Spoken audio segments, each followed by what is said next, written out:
मेरे प्रिय साथियों, हम चांदा धर्म प्रांत में घोषणा वर्ष में हैं। क्या भारत में, महाराष्ट्र में, चांदा धर्म प्रांत में सुसमाचार की घोषणा हो रही है? कुछ तो अवश्य हुई है और कुछ आज भी हो रही है। लेकिन जब हम सोचते हैं कि कई दशकों से सैकड़ों लोग अपने परिवार, गांव सब कुछ छोड़कर सुसमाचार के प्रचार के कार्य में लगे हुए हैं, तो हम समझ सकते हैं कि बहुत कम फल निकले हैं, बहुत कम फल हुए हैं। इसलिए एक निष्कर्ष निकलता है कि सुसमाचार की घोषणा में समस्याएं जरूर है। सुसमाचार की घोषणा में कई प्रकार की रुकावटें हैं, समस्याएं हैं, विघ्न बाधाएं, बाधाएं हैं।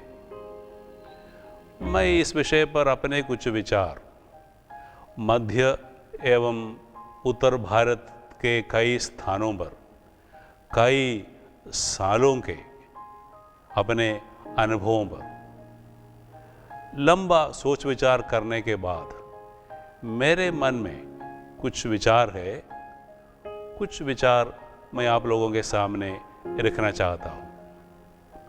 शायद आप लोग मेरे विचारों से सहमत नहीं होंगे, बहुत अच्छी बात होगी। अगर आप लोग मेरे विचारों को सुधारने, उनको आगे बढ़ाने और इनसे भी बेहतर नए विचार लाने में मदद करे तो मैं कृतज्ञ रहूँगा। तो चलिए, सुसमाचार की घोषणा में कुछ समस्याएं, कुछ रुकावटें।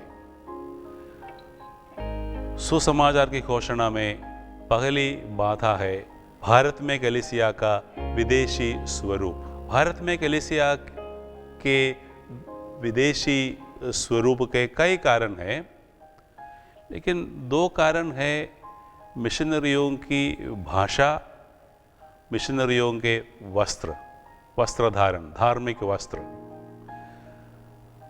भाषा और वस्त्र दो चीजें जो सामाजिक जीवन के अभिन्न अंग होते हैं।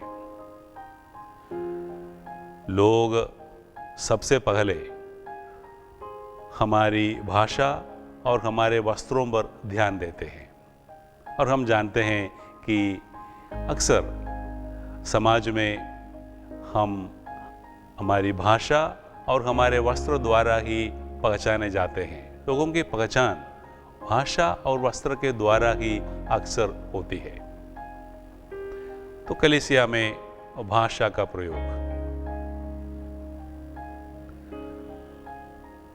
जब तक हमारी कलीसिया में, चांदा धर्म प्रांत की कलीसिया में, जब तक हमारे दैनिक जीवन की भाषा, कलीसिया के दैनिक जीवन की भाषा, यानी हमारे बीच हमारे दैनिक जीवन की भाषा, हमारे समूहों में, हमारी पल्लियों में, हमारे धर्म भवनों में, संन्यास भवनों में और हर कहीं हमारे बीच दैनिक जीवन की भाषा, यानी बातचीत, प्रार्थना, मनोरंजन आदि सभी कार्यों की भाषा जब तक यहाँ के साधारण लोगों की भाषाएं यानी मराठी अथवा हिंदी नहीं बनती, तब तक यहाँ की कलीसिया एक वास्तविक स्थानीय कलीसिया नहीं बनती और हम पराये ही समझे जाएंगे।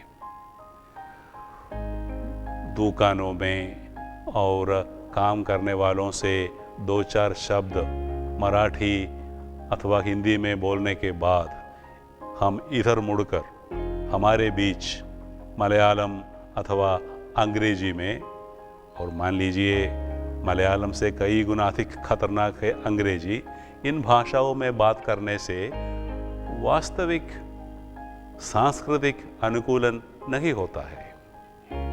इस प्रकार के सांस्कृतिक अनुकूलन को अंग्रेजी में बोलते हैं कॉस्मेटिक इनकल्चरेशन, यानी दिखावे का ऊपरी ऊपरी अनुकूलन।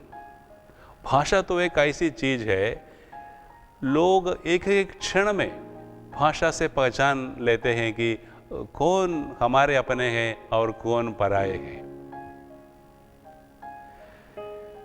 प्रिय दोस्तों, मैं मानता हूं कि भारतीय कलीसिया में, विशेषकर मध्य एवं उत्तर भारत की कलीसिया में, हम मिशनरियों के बीच और कहीं कहीं पर साधारण विश्वासियों के बीच भी, उदाहरण के लिए मुंबई में साधारण विश्वासियों के बीच भी अंग्रेजी भाषा का विपुल उपयोग कलीसिया को भारतीय संस्कृति से बहुत बहुत अलग कर दिया है। और इतने सालों के बाद भी हम यहाँ पर पराये और विदेशी माने जाते हैं। यदि हम भाषा के मामले में इस प्रकार के कॉस्मेटिक इनकल्चरेशन को त्याग कर हम जहाँ कहीं भी रहते हैं वहाँ की स्थानीय भाषा, लोगों की भाषा, लेकिन हम तो भारत के कोने कोने से आए हुए हैं, इसलिए हर कहीं स्थानीय भाषा सीखना और बोलना आसान बात नहीं है, लेकिन हिंदी तो हर कहीं चलती है, हर कहीं। इसलिए स्थानीय भाषा अथवा हिंदी हमारे दैनिक जीवन में इस भाषा का प्रयोग करने से, स्थानीय भाषा अथवा हिंदी का उपयोग करने से दैनिक जीवन में मैं मानता हूँ कि सुसमाचार की घोषणा में एक बहुत बहुत सहायक सिद्ध होगा।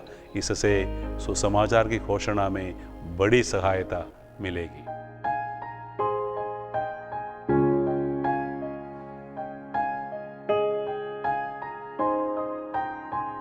भारत में कलीसिया के विदेशी स्वरूप का एक दूसरा कारण है हम मिशनरियों के वस्त्र, हमारा वस्त्र धारण, हमारे पुरोहितों और सन्यासी सन्यासिनियों के वस्त्र, धार्मिक पोशाक परिधान अधिकतर यूरोपीय देशों से आए हुए हैं अथवा यूरोपीय सन्यास के अंधानुकरण में बनाए हुए हैं।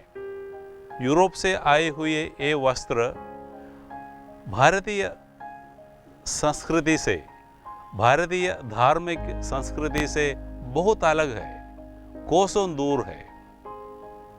भारतीय संस्कृति की एक विशेषता तो यह है कि वह सब कुछ को स्वीकार करती है, किंतु वह अच्छी तरह जानती है कि क्या मेरा अपना है और क्या पराया है। इसलिए हमारे लोग बहुत समय से, कई सालों से, दशकों से हमको देखते आ रहे हैं। हमारे वस्त्रों से ये लोग परिचित है, ये जानते हैं, इसलिए उन्होंने हमको स्वीकार किया है और हमारा आदर करते हैं। लेकिन यदि कोई सोचता है कि इन वस्त्रों के द्वारा, इन धार्मिक वस्त्रों के द्वारा हम सुसमाचार की घोषणा कर रहे हैं और इन वस्त्रों को देखकर लोग प्रभु यीशु क्रिस्त की ओर आकर्षित हो रहे हैं, तो यह बहुत भारी भूल होगी। ऐसा कुछ नहीं हो रहा है, कुछ भी नहीं। लोग हमें देखकर क्या सोचते हैं, उनके मन में क्या विचार है, जितना मैं जानता हूँ, कई सालों के अनुभवों के बाद मैं जितना जानता हूँ मैं आपको बताता हूँ। हमें देखकर हमारे बारे में लोगों के मन में, एकांगी लोगों के मन में क्या विचार है, हमारे बारे में क्या सोचते हैं, वे इस प्रकार है, कुछ इस प्रकार है, कुछ इस प्रकार है। ये लोग हमें देखकर ये सोचते हैं, आपस में कहते हैं, मन ही मन कहते हैं और आपस में कहते हैं, ये लोग तो अच्छे लोग हैं, अच्छे लोग हैं, पढ़े लिखे हैं, बहुत अच्छी अंग्रेजी जानते हैं, बोलते हैं, बड़े बड़े स्कूलों, अस्पतालों और बड़ी बड़ी संस्थाओं को चलाते हैं, बहुत समाज सेवा करते हैं और बहुत धनी है, बहुत पैसा है, खेती तो भरपूर है बड़े बड़े मकानों में, घरों में, महलों में रहते हैं, अच्छा भोजन करते हैं और सुखमय जीवन बिताते हैं और हमारी भी बहुत सेवा करते हैं। लेकिन इनका एक गुप्त उद्देश्य तो है, एक गुप्त उद्देश्य रहता है कि अगर हो सके तो हमें भी ईसाई बनाने का। इसलिए हम इन लोगों की सेवाओं का भरपूर लाभ उठाए, परंतु इनके धर्म से, इनके भगवान से हम दूर रहें। प्रिय दोस्तों, लोग हमारी सेवाएं चाहते हैं, हमारे धर्म नहीं, हमारा धर्म नहीं। लोगों को हमारी मदद की आवश्यकता होती है, लेकिन वे प्रभु यीशु क्रिस्त की कोई ज़रूरत महसूस नहीं करते हैं। वे तो अपने ही धर्म, अपने भगवान, अपने धर्म गुरुओं में संतुष्ट रहते हैं। वास्तव में लोग हमें एक धर्म से अधिक एक संस्था के रूप में देखते हैं। वे हमें एक बड़ी संस्था, टाटा, रिलायंस, इस प्रकार की एक बहुत बड़ी बहुराष्ट्रीय संस्था समझते हैं और इस दृष्टिकोण से हमें देखते हैं और जानते हैं कि वे हमारे वस्त्रों को क्या समझते हैं। हमारे धार्मिक वस्त्र जिन पर हम बहुत गर्व करते हैं और हम बहुत महत्व देते हैं, उनको लोग क्या समझते हैं? लोग हमारे वस्त्रों को एक यूनिफॉर्म समझते हैं। इस संस्था का एक यूनिफॉर्म, जैसे हर संस्था में एक यूनिफॉर्म रहता है जिनके द्वारा लोग उस कर्मचारियों को पहचानते हैं, इसी प्रकार हमारा वस्त्र देखकर वे यूनिफॉर्म समझते हैं और इनके द्वारा वे हमें पहचानते हैं। स्कूलों, अस्पतालों और अन्य संस्थाओं को चलाने वाले लोग हैं, इस संस्था के सदस्य हैं, इस प्रकार समझते हैं। इतना ही। प्रिय दोस्तों, मैं समझता हूँ, मैं मानता हूँ कि यूरोपीय देशों से आए हुए अथवा यूरोपीय संन्यास के अंधानुकरण में बनाए हुए हमारे धार्मिक वस्त्र, पोशाक, परिधान भारत में सुसमाचार की घोषणा में एक बड़ी बाधा बनी हुई है। अगर हम इन विदेशी वस्त्रों को छोड़कर भारतीय संस्कृति के अनुकूल, भारतीय संस्कृति, धार्मिक संस्कृति एवं भावनाओं के अनुकूल कुछ वस्त्र पहन ले तो इससे सुसमाचार की घोषणा में बहुत सहायता मिलेगी, यही मेरा मानना है। तो ये हुई पहली बाधा, पहली रुकावट। सुसमाचार की घोषणा में पहली रुकावट है भारत में कलीसिया का विदेशी स्वरूप, जिसके निर्माण में अंग्रेजी भाषा का विपुल उपयोग और विदेशी धार्मिक वस्त्रों का उपयोग, इन दोनों का बहुत बड़े हाथ है।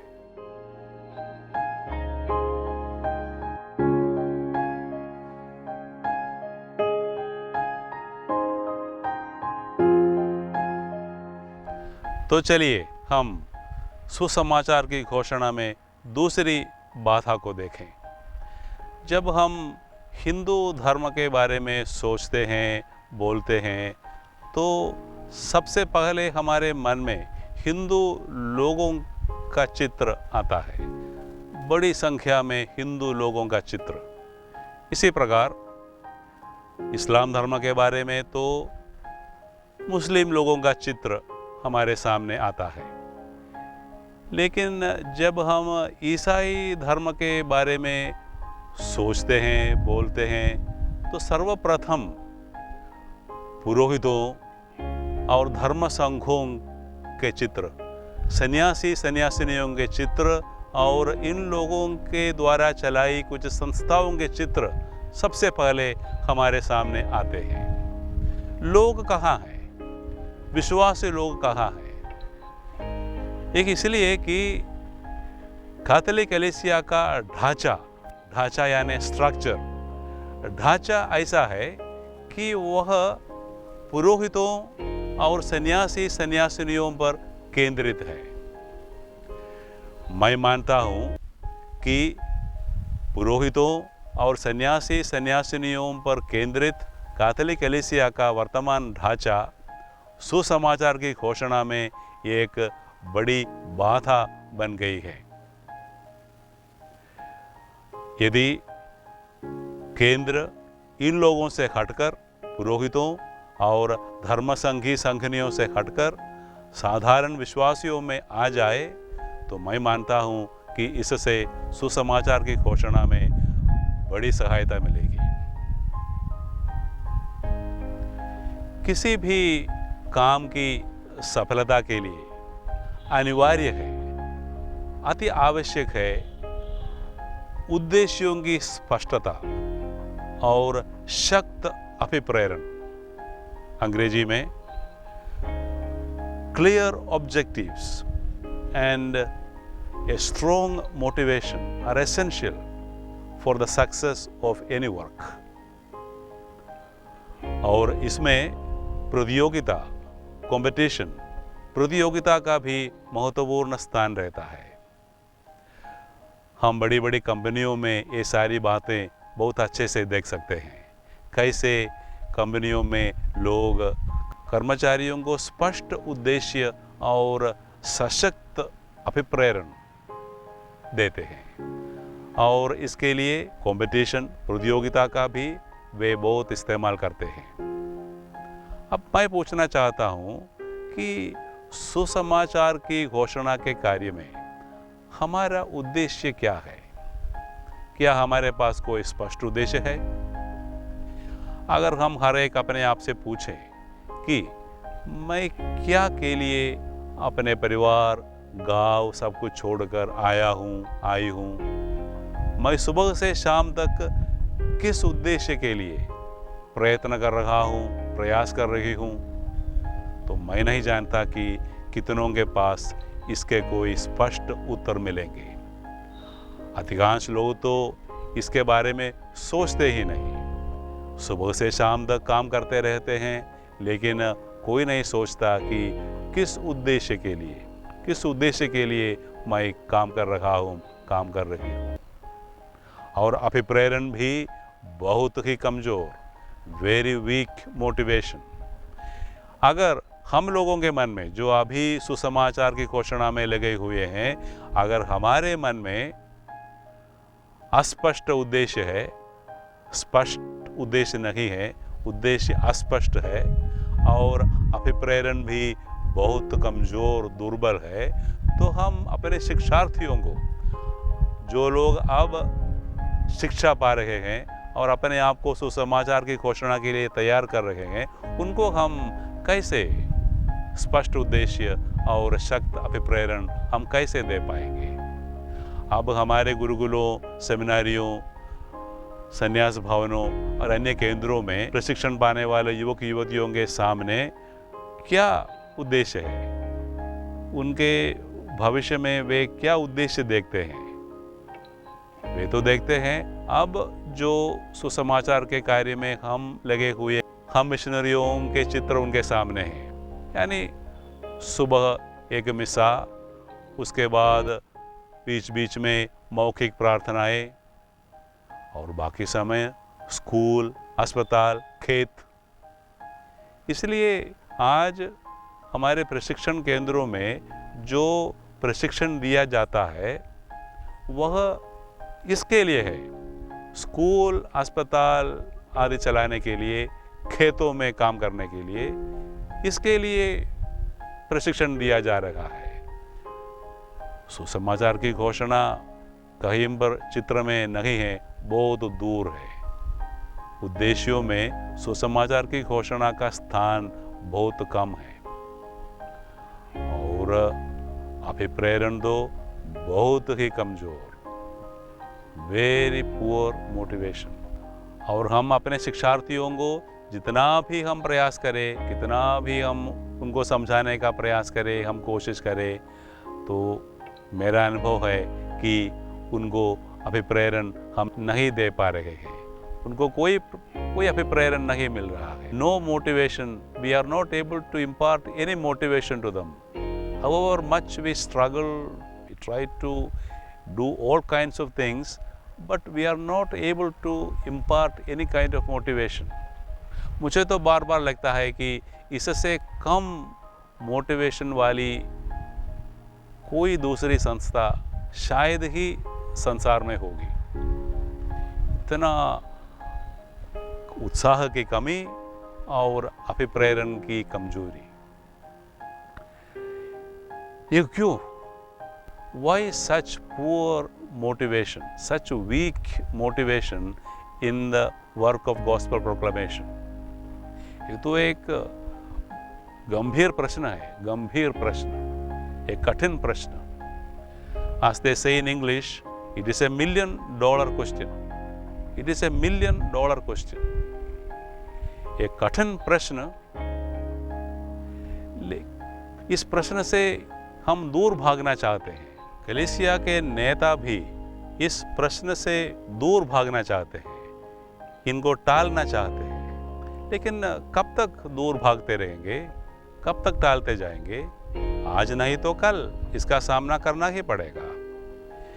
इसलिए इस प्रश्न से दूर भागने और इनको टालने के बजाय इस प्रश्न का साहसपूर्वक सामना कर इसका उत्तर ढूंढना ही मैं मानता हूँ कि कलीसिया के लिए अच्छा है और सुसमाचार की घोषणा के लिए इससे बड़ी सहायता मिलेगी. I often feel that there are some fundamentals are wrong somewhere. So why such poor motivation in spite of all kinds of efforts? Such poor motivation. There must be some fundamentals wrong somewhere. इसलिए साहसपूर्वक इस प्रश्न का सामना कर इसका उत्तर ढूंढने से मैं मानता हूँ कि सुसमाचार की घोषणा के लिए बहुत सहायता मिलेगी. ब्रह्मचारी पुरोहितों और सन्यासी सन्यासिनियों ने संसार भर में सुसमाचार की घोषणा के लिए बहुत काम किया है और आज भी कर रहे हैं. ब्रह्मचर्य के व्रत द्वारा सुसमाचार की घोषणा में बड़ी सहायता मिली है, बहुत सहायता मिली है. लेकिन साथ ही साथ ब्रह्मचर्य के व्रत के कारण सुसमाचार की घोषणा में कई प्रकार की रुकावटें भी आई है और आज भी आ रही है. सुसमाचार की घोषणा में ब्रह्मचर्य कहाँ तक उपयोगी है, कहाँ तक हानिकारक है, बाधा है, यह भी एक गंभीर प्रश्न है. This is another $1 million question. इस प्रश्न से भी हम डरते हैं, हम इसका सामना नहीं करना चाहते हैं.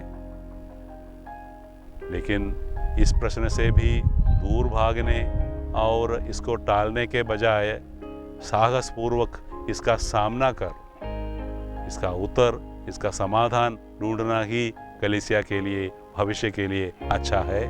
और मैं मानता हूँ कि इसका समाधान ढूंढने से सुसमाचार की घोषणा में बहुत सहायता मिलेगी. सुसमाचार की घोषणा के कार्य में एक बहुत लाभदायक सिद्ध होगा.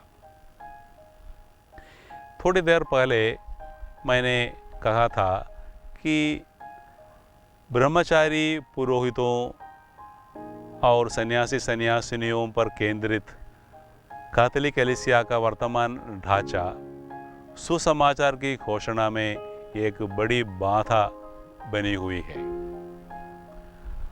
यदि केंद्र पुरोहितों और सन्यासी सन्यासिनियों से हटकर विश्वासी लोगों में, साधारण विश्वासी लोगों में आ जाए तो यह सुसमाचार की घोषणा के लिए बहुत सहायक सिद्ध होगा.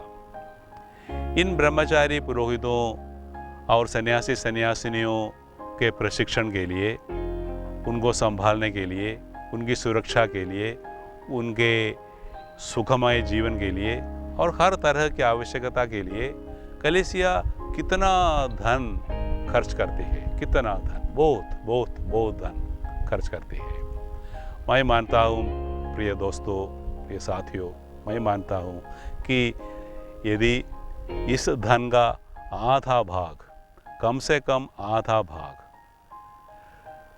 विश्वास के चैतन्य से भरपूर अच्छे कैथोलिक दंपतियों को चुनकर उनको कुछ प्रशिक्षण देकर सुसमाचार के प्रचार के लिए उनको भेजने में खर्च करे, आधा भाग उन पर खर्च करे, तो मैं मानता हूं कि सुसमाचार की घोषणा दुगुनी या तिगुनी हो जाएगी, क्योंकि उद्देश्य स्पष्ट होंगे, अभिप्रेरण बढ़ जाएगा, काम बढ़ेगा, उत्साह बढ़ेगा, काम बढ़ेगा और अधिक फल भी निकलेंगे।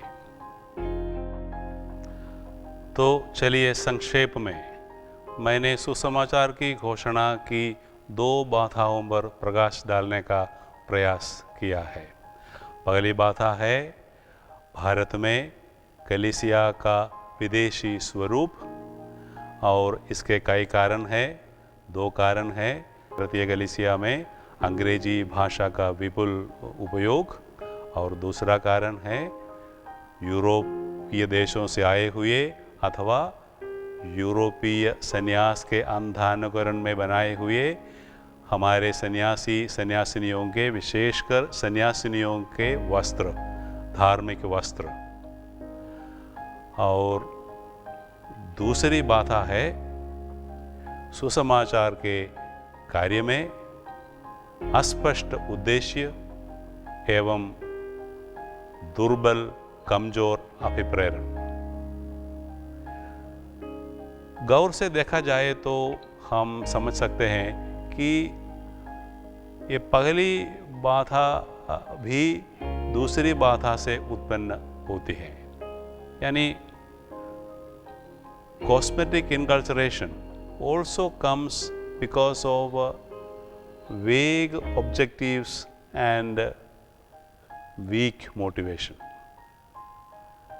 Unclear objectives, vague objectives and weak motivation is also the reason for cosmetic inculturation in language and dress and other things. हम सारांश में हम बोल सकते हैं कि दुर्बल अभिप्रेरण, कमजोर अभिप्रेरण ही सुसमाचार की घोषणा में आज सबसे बड़ी बाधा है। Weak and poor motivation is the single largest obstacle, hindrance to gospel proclamation today. Poor motivation, lack of enthusiasm and poor motivation is the single largest obstacle to gospel proclamation. लेकिन ये क्यों? इसका कारण क्या है? Why such poor, weak motivation in gospel proclamation? A serious question. As I said, $1 million question. इसको टालने से, इस प्रश्न से दूर भागने से कोई लाभ नहीं है। इससे दूर भागने से, इसको टालने से कहीं अच्छा है इसका साहसपूर्वक सामना कर, इसका उत्तर, इसका समाधान ढूंढना। इससे सुसमाचार की घोषणा में बड़ी सहायता मिलने वाली है। और मैंने यह भी कहा कि ब्रह्मचारी पुरोहितों और सन्यासी सन्यासिनियों के प्रशिक्षण और उनके जीवन के लिए जितना खर्च, उनकी सुरक्षा के लिए, उनके जीवन की हर तरह की आवश्यकताओं के लिए कलीसिया कितना धन खर्च करती है, उसका कम से कम आधा भाग विश्वास के चैतन्य से भरपूर अच्छे कैथोलिक दंपतियों को चुनकर उनको कुछ प्रशिक्षण देकर उनको सुसमाचार की घोषणा में भेजने के लिए कलीसिया खर्च करे, तो मैं मानता हूँ कि इससे सुसमाचार की घोषणा दुगुनी या तिगुनी हो जाएगी, क्योंकि स्पष्ट उद्देश्य और मजबूत अभिप्रेरण आने से उत्साह बढ़ेगा, काम बढ़ेगा और अधिक फल भी निकलेंगे। प्रिय साथियों, मैंने बहुत कुछ कहा, लेकिन मैं अच्छी तरह जानता हूँ कि ये सारी बातें जल्दी नहीं होने वाली हैं। भाषा और धार्मिक वस्त्र धारण में कोई बदलाव तुरंत नहीं आएगा। कैथोलिक कलीसिया का ढांचा भी तुरंत नहीं बदलने वाला है, और स्पष्ट उद्देश्य और शक्त अभिप्रेरण कब आएगा, कैसे आएगा, मैं नहीं जानता हूँ। तो इसलिए हम निष्क्रिय रहेंगे नहीं, हम हर एक अभी कुछ तो कर सकता है। सुसमाचार की घोषणा के लिए हम हर एक कुछ न कुछ कर सकता है। हम सब जानते हैं, मैं तो अच्छी तरह जानता हूँ कि आजकल लोग लंबे लंबे प्रवचन नहीं सुनना चाहते हैं। लोग लंबे प्रवचनों से डरते हैं, वे दूर भागते हैं। लेकिन हर कोई चाहता है प्रेम, दया, अनुकंपा, सहानुभूति आदि। ये चीज़ें ही मानव हृदय को आकर्षित करती है, हर मानव हृदय को आकर्षित करती है। और वास्तव में इनके द्वारा ही प्रेम, दया, अनुकंपा, सहानुभूति के व्यवहार द्वारा ही आज सुसमाचार की घोषणा हो सकती है और लोगों को प्रभु यीशु की ओर आकर्षित कर सकते हैं। इसलिए यह हम हर एक के वश में है। इस प्रकार का आचरण हम हर एक के वश में है। इसलिए हम निष्क्रिय ना रहें। हम अपने दैनिक जीवन में, अपने व्यवहार में सब लोगों के साथ, अन्य धर्मों के हमारे भाई बहनों के साथ हम प्रेम, अनुकंपा, दया, सहानुभूति का व्यवहार करें। और इस प्रकार जितना हमसे हो सकता है, इस प्रकार के व्यवहार द्वारा हम सुसमाचार की घोषणा करते जाएं, लोगों को प्रभु यीशु क्रिस्त की ओर आकर्षित करते जाएं। और हम आशा करें कि कलीसिया में भी धीरे धीरे बदलाव आएगा। प्रभु हमारे साथ है, वही प्रभु हमारी सहायता करे, हमारा मार्गदर्शन करे। आमीन।